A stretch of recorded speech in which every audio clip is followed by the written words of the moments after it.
Bible विस्तार से। आप सबका बाइबल विस्तार से में स्वागत है। धर्म ग्रंथ का ज्ञान हमें ईश्वर के नजदीक पहुंचाता है। धर्म ग्रंथ कहता है कि ईश्वर ने इंसान को बनाया ताकि वो ईश्वर को जान सके और एक रिश्ता बना सके। इसके लिए धर्म ग्रंथ को जानना जरूरी है। यही हमारी कोशिश है कि हम ईश्वर के ज्ञान में बढ़ें। बाइबल विस्तार से में हम पहले नए विधान से शुरू करेंगे। शुरू करने से पहले आइए हम ईश्वर से प्रार्थना करें।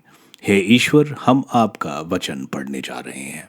हमारे मन की आंखें खोलें ताकि हम प्रभु आपको जान सकें और एक आध्यात्मिक जीवन जिए आपके वचन के अनुसार। यह हम मांगते हैं प्रभु यीशु के नाम, आमीन। आज हम संत मार्कुस का अध्याय 8 पढ़ेंगे। हमने अध्याय 7 में देखा प्रभु अब डेकापोलिस के इलाके में है। आइए ईश्वर का वचन पढ़ें। संत मार्कुस का सुसमाचार का अध्याय 8 वचन 1 से 10। रोटियों का दूसरा चमत्कार। उस समय फिर एक विशाल जनसमूह एकत्र हो गया था और लोगों के पास खाने को कुछ भी नहीं था। ईसा ने अपने शिष्यों को अपने पास बुलाकर कहा, मुझे इन लोगों पर तरस आता है। ये 3 दिनों से मेरे साथ रह रहे हैं और इनके पास खाने को कुछ भी नहीं है। यदि मैं इन्हें भूखा ही घर भेजूं तो ये रास्ते में मूर्छित हो जाएंगे। इनमें कुछ लोग दूर से आए हैं। उनके शिष्यों ने उत्तर दिया, इस निर्जन स्थान में इन लोगों को खिलाने के लिए कहाँ से रोटियां मिलेंगी? ईसा ने उनसे पूछा, तुम्हारे पास कितनी रोटियां हैं? उन्होंने कहा, 7। ईसा ने लोगों को भूमि पर बैठ जाने का आदेश दिया और वे 7 रोटियां लेकर धन्यवाद की प्रार्थना पड़ी और वे रोटियां तोड़ तोड़ कर शिष्यों को देते गए ताकि वे लोगों को परोसते जाएं। शिष्यों ने ऐसा ही किया। उनके पास कुछ छोटी मछलियां भी थीं। ईसा ने उस पर आशीष की प्रार्थना पड़ी और उन्हें भी बांटने का आदेश दिया। लोगों ने खाया और खाकर तृप्त हो गए और बचे हुए टुकड़े से 7 टोकरे भर गए। खाने वालों की संख्या लगभग 4000 थी। ईसा ने लोगों को विदा कर दिया। वे तुरंत अपने शिष्यों के साथ नाव पर चढ़े और दलमनूथा प्रांत पहुंचे। यह रोटियों का चमत्कार कुछ पंडित बोलते हैं कि एक ही है जो प्रभु ने 5000 के साथ किया था। ऐसा नहीं है, ये दोनों चमत्कार अलग अलग हैं। 5000 के साथ किया हुआ चमत्कार इज़राइल में किया गया था। इसमें 5000 पुरुष थे। इसमें 5 रोटियां और 2 मछलियां थीं और 12 टोकरियां खाने के बाद बटोरी गई थी। वहीं इस रोटी के चमत्कार में 7 रोटी और कुछ मछली थी। 4000 लोगों ने खाना खाया, औरतों और बच्चों को मिलाकर, और 7 टोकरियां खाने की बटोरी गईं। और ये चमत्कार अन्य जातियों के इलाके में किया गया था, इसलिए दोनों अलग अलग चमत्कार हैं। हम यहाँ देखते हैं प्रभु डेकापोलिस इलाके में है और लोग 3 दिन से प्रभु के साथ हैं। प्रभु उनकी आंतरिक तृप्ति दे रहे हैं जो शारीरिक भूख से ज्यादा जरूरी है। इन लोगों ने 3 दिन से कुछ नहीं खाया था। प्रभु को इनके ऊपर दया आती है और प्रभु कहते हैं कि इनको अगर प्रभु जाने देंगे तो ये रास्ते में गिरेंगे। प्रभु के शिष्य पहले किए गए चमत्कारों को लगता है भूल गए हैं, इसलिए वे बोलते हैं कि इतनी रोटी कहाँ से लाएंगे इन्हें खिलाने के लिए।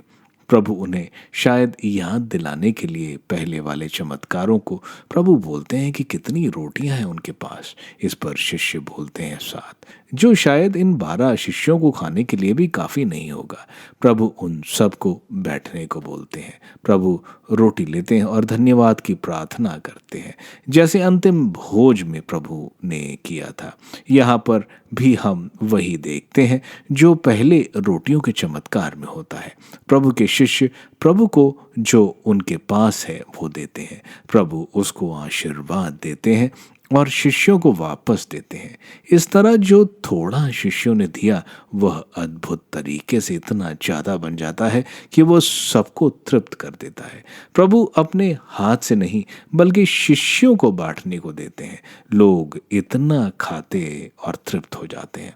हम देखते हैं संत मार्कुस रोटी के बारे में बोल रहे हैं और उस पर जोर दे रहे हैं। बाद में वे मछली के बारे में भी बोल रहे हैं। हमने यह देखा 4,000 लोगों ने खाया। 4 का तात्पर्य 4 दिशाओं से है, यानी पूरा संसार प्रभु की कलीसिया की तरफ आएगा। 7 टोकरियां, 7 अन्य जातियां जो इज़राइल में थी, इज़राइल के कब्जे करने से पहले हिती, गर्शनाइट्स, अमोरी, कनानी, परिजी, हिवी और जबूसी, यानी यहूदी और अन्य जाति दोनों प्रभु के भोज यानी कलीसिया में शामिल होंगे। रोटी पवित्र यूक्रिस्ट की तरफ संकेत देती है जो हर आशीष का स्रोत है। इस चमत्कार के बाद प्रभु डलमथी इलाके में जाते हैं। यह अनजान इलाका है, शायद यह मगदला शहर है, जैसे संत मती के सुसमाचार में लिखा है। वचन 11 से 13 चिन्ह की मांग। फरीसी आकर ईसा से विवाद करने लगे। उनकी परीक्षा के लिए वे स्वर की ओर का कोई चिन्ह मांगते थे। ईसा ने गहरी आह भरकर कहा, यह पीढ़ी चिन्ह क्यों मांगती है? मैं तुम लोगों से ये कहता हूं, इस पीढ़ी को कोई भी चिन्ह नहीं दिया जाएगा। इस पर ईसा उन्हें छोड़कर नाव पर चढ़े और उस पार चले गए। हम यहाँ फरीसियों को देखते हैं, वो प्रभु से तर्क करना चाहते हैं। अभी अभी प्रभु ने सिरोफेनिशियन औरत के बच्ची को अबदूत से निकाला, बहरे को चंगा किया, 4,000 लोगों को रोटी खिलाई। इसके अलावा भी कितने सारे चमत्कार प्रभु ने किए, लेकिन फिर भी वे प्रभु से स्वर्ग से चिन्ह मांगते हैं।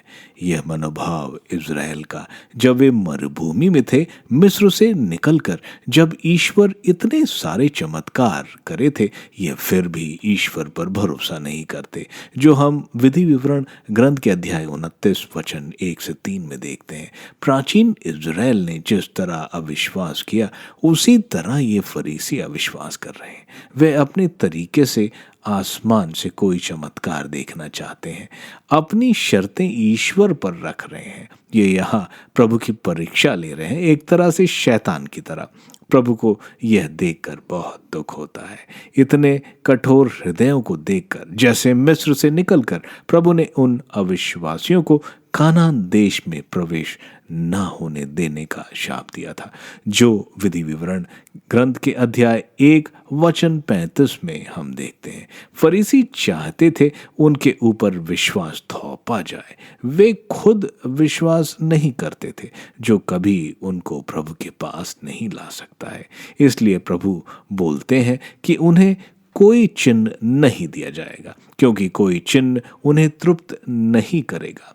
इसको देखकर अब प्रभु गलीली में अपना प्रचार नहीं करेंगे। वह अब शिष्यों का प्रशिक्षण और जीवन के अंतिम समय की तैयारी करेंगे। वे गलीली आएंगे, लेकिन गुप्त तरीके से।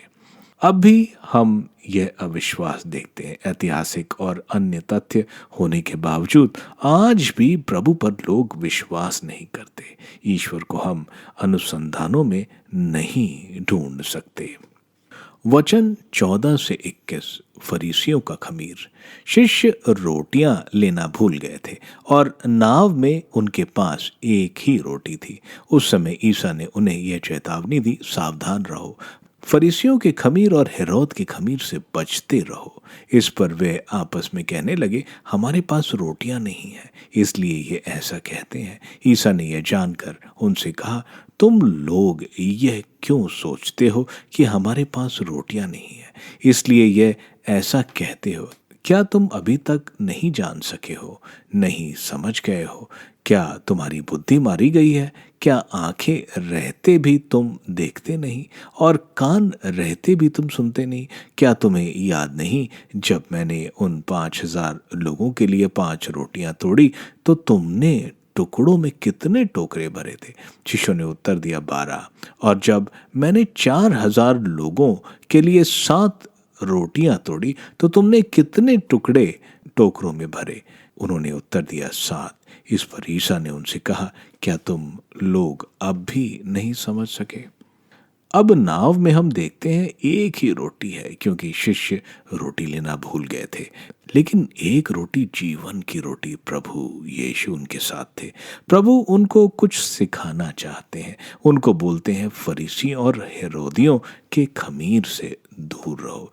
खमीर बाइबल में पाप को संबोधन करता है। इसलिए प्रभु बोल रहे हैं, इनके पाखंड, कपटता और बुरी इच्छाएं ये प्रभु को मरवाना चाहते थे। फरीसियों ने लोगों के ऊपर रीतियों का भार डाल रखा था, लेकिन शिष्य इस बात को समझ नहीं पाए।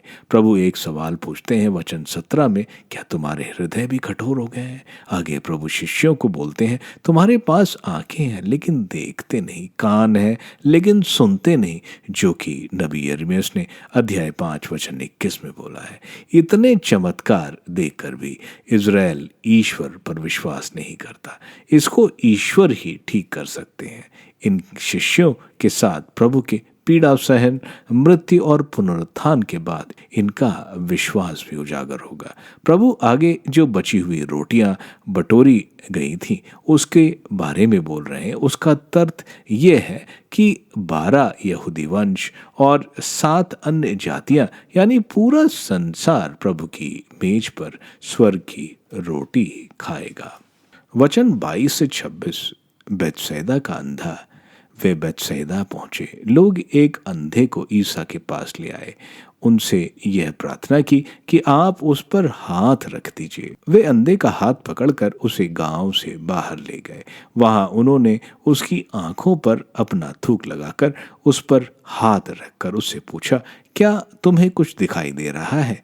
अंधा कुछ कुछ देखने लगा था, इसलिए उसने उत्तर दिया, मैं लोगों को देखता हूँ, वे पेड़ों जैसे लगते हैं लेकिन चलते हैं। जब उन्होंने फिर अंधे की आंखों पर हाथ रख दिया और वह अच्छी तरह देखने लगा, वह चंगा हो गया और दूर तक सब कुछ साफ साफ देख सकता था। ईसा ने यह कहते हुए उसे घर भेजा, इस गांव में पैर मत रखना। प्रभु अब बेतसैदा में है, जो यारदन नदी के पूर्व में है। कैपर्नम से पहले संत पेत्रुस अंद्रेस का घर यहीं था। संत फिलिप का घर भी यहीं था। बेतसैदा का मतलब है मछुआरों का घर। यह पहला चमत्कार है जो एक बार में चंगाई नहीं होती है। जैसे दूसरे चंगाई में इसको भी दूसरे लोग लाते हैं। प्रभु जैसे शिष्यों को बोला था कि तुम्हारे पास आंखें हैं लेकिन देखते नहीं हो, कान है सुनते नहीं हो, प्रभु ही आध्यात्मिक आंखें खोल सकते हैं। यहाँ हम देखते हैं प्रभु उसको गांव से बाहर ले जाते हैं, जैसा पुराने विधान में बोला गया था। ईश्वर स्वयं इनको हाथ पकड़कर चला रहे हैं। ईसाइयाह के ग्रंथ अध्याय 41 वचन 13 में प्रभु यहाँ पर भी जैसे प्रभु ने गूंगों को ठीक किया था, प्रभु थूक लगाते हैं और उससे पूछते हैं कि उसे कुछ दिखाई दे रहा है, लेकिन वो बोलता है कि उसे मनुष्य पेड़ों की तरह दिख रहे हैं, यानी वो चीज़ों को पहचानता था, पैदाइशी से अंधा नहीं था, इसलिए वो ऐसा बोल रहा है। प्रभु एक बार और हाथ रखते हैं और उसको सब नजर आता है। संत यरोम बोलते हैं कि प्रभु के हाथ उसके आंखों पर रखने का मतलब है उसकी आंखों से पाप का पर्दा हटना, जिससे वो एक साफ हृदय से देख सके। इसी तरह शिष्य भी अभी उस अंधे की तरह देख रहे हैं। समय आएगा प्रभु के पुनरुत्थान के बाद जब ये सब देख पाएंगे। प्रभु उसको चंगाई देने के बाद उसको गांव में जाने से मना करते हैं, क्योंकि प्रभु ज़्यादा प्रचार नहीं चाहते इस बारे में। प्रभु का उद्देश्य अब शिष्यों का प्रशिक्षण और यरूशलेम की तैयारी है। वचन 27 से 30। पेतरुस का विश्वास। ईसा अपने शिष्यों के साथ कैसरिया फिलिपी के गांव की ओर गए। रास्ते में उन्होंने अपने शिष्यों से पूछा, मैं कौन हूँ? इस विषय में लोग क्या कहते हैं? उन्होंने उत्तर दिया, यूहन्ना बपतिस्ता, कुछ लोग कहते हैं एलियास और कुछ लोग कहते हैं नबियों में से कोई। इस पर ईसा ने पूछा, और तुम क्या कहते हो कि मैं कौन हूँ? पेतरुस ने उत्तर दिया, आप मसीह हैं। इस पर उन्होंने अपने शिष्यों की कड़ी चेतावनी दी कि तुम लोग मेरे विषय में किसी को नहीं बताओगे। हम यहाँ देखते हैं प्रभु सिजरिया फिलिपी में है, जो माउंट हरमन के पास है। यहीं से यारदन नदी शुरू होती है। यह शहर अन्य जातियों के मंदिर का इलाका है। यहाँ हेरोद द ग्रेट ने सीजर अगस्टस के लिए एक संगमरमर का मंदिर बनाया था। इसको हेरोद फिलिप ने अपने नाम सिजरिया फिलिपी पर रखा। प्रभु यहाँ पर शिष्यों से पूछते हैं, लोग प्रभु के बारे में क्या कहते? उन्होंने कहा कि वे आपको यूहन्ना बपतिस्ता बोलते हैं। गलीली में उन लोगों ने यूहन्ना बपतिस्ता को उतना देखा नहीं था, इसलिए लोग बोलते हैं ये यूहन्ना बपतिस्ता है। वहीं कुछ लोग बोलते हैं कि ये तो एलियास है, जिनकी मृत्यु नहीं हुई थी, जो अग्नि के रथ पर स्वर्ग गए। और मलाकी के ग्रंथ के अध्याय 3 वचन 23 और 24 में बोला गया है कि एलियास आएंगे। मसीहा के आने से पहले कुछ बोलते थे कि प्रभु दूसरे नबी हैं, ईसायास या यिर्मयाह, लेकिन कोई उन्हें मूसा द्वारा बताए गए नबी, जिनका आना मूसा ने बताया था, जो प्रभु के वचन बोलेंगे, जो विधि विवरण ग्रंथ के अध्याय 18 वचन 15 से 18 में लिखा है। लेकिन प्रभु यहाँ पूछते हैं कि तुम क्या कहते हो? हम देखते हैं संत पेतरुस बोलते हैं कि आप मसीहा हैं और ईश्वर के पुत्र हैं। प्रभु यहाँ संत पेतरुस को आशीर्वाद दे रहे हैं। साइमन योनस के पुत्र, तुम धन्य हो, क्योंकि तुम्हें यह पिता परमेश्वर ने प्रकट किया है। इज़राइल मसीहा को बहुत महत्व देते थे। तकरीबन 600 साल से इज़राइल में कोई राजा नहीं था। इज़राइल दूसरे देशों द्वारा शासन किया गया था। इज़राइल को धर्म ग्रंथ पर विश्वास था, जो सैमुअल के दूसरे ग्रंथ के अध्याय 7 वचन 12 से 14 में बोल रहा है कि दाऊद की संतति इज़राइल पर हमेशा के लिए राज करेगी।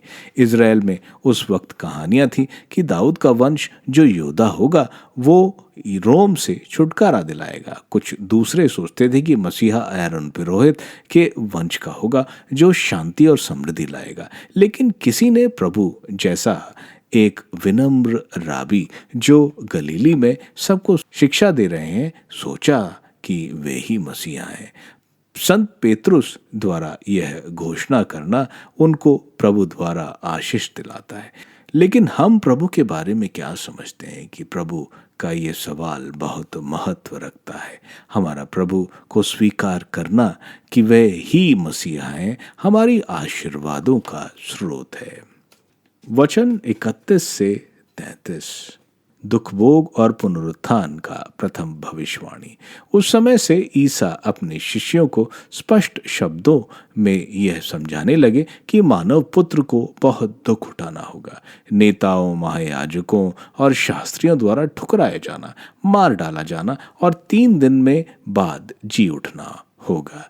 पेतरुस ईसा को अलग ले जाकर फटकारता है, किंतु ईसा ने मुड़कर अपने शिष्यों की ओर देखा और पेतरुस को डांटते हुए कहा, हट जाओ शैतान, तुम ईश्वर की बातें नहीं बल्कि मनुष्य की बातें सोचते हो। हम यहाँ देखते हैं प्रभु अपने को मानव पुत्र बोलते हैं।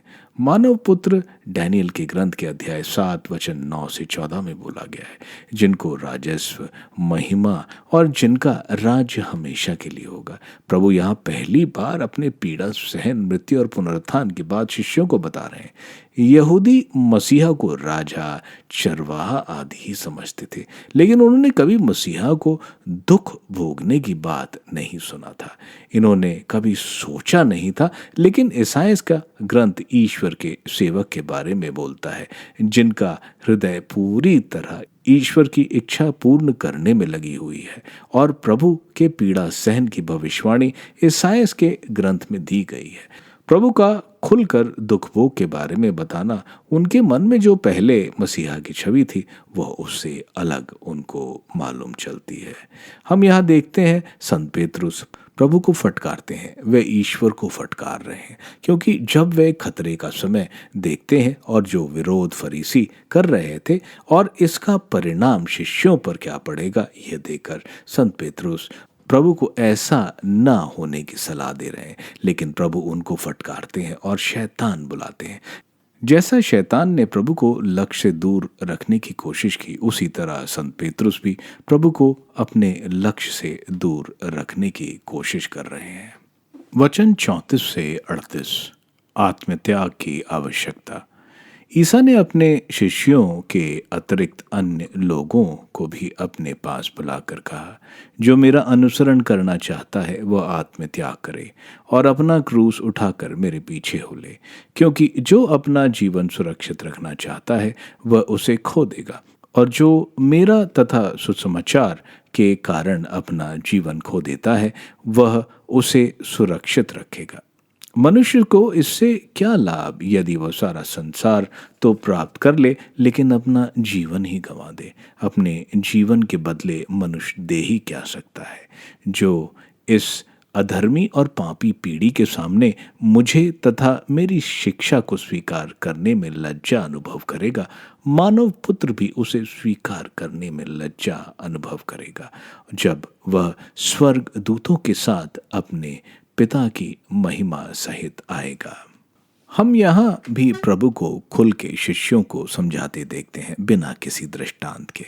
प्रभु यहाँ शिष्यों के कायदे बता रहे हैं कि उनको अपने आप को अस्वीकार करना, अपना क्रूस उठाना और प्रभु के पीछे चलना। क्रूस उस समय का सबसे भयंकर और निर्दय मौत होती थी जो गुलामों और बड़े अपराधियों को दी जाती थी। प्रभु बोल रहे हैं कि सच्चा शिष्य अपनी इच्छाओं को मारता है ताकि प्रभु के लिए जी सके।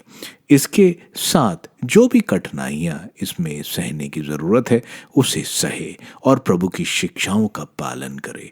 अगर जरूरत पड़े तो अपने प्राणों की आहुति देने से भी हिचकिचाए नहीं, क्योंकि जो अपने प्राण खोएगा वह जीवन पाएगा। प्रभु आगे बोल रहे हैं, जो भी प्रभु को यहाँ पृथ्वी पर स्वीकार करेगा प्रभु भी स्वर्ग में उनको स्वीकार करेंगे। आप सबका बाइबल विस्तार से सुनने के लिए धन्यवाद। प्रभु का वचन आपको बहुत आशीष देगा। यह पठन हम हर हफ्ते बुधवार और शनिवार को करेंगे। मैं आप सबसे विनती करता हूँ कि आप इसको दूसरों को शेयर करें। प्रभु का वचन स्वयं प्रभु यीशु है। इनको शेयर करने वालों को ईश्वर की आशीष जरूर प्राप्त होगी। मैं आप सबका अगले एपिसोड में बेसब्री से इंतजार करूंगा। धन्यवाद।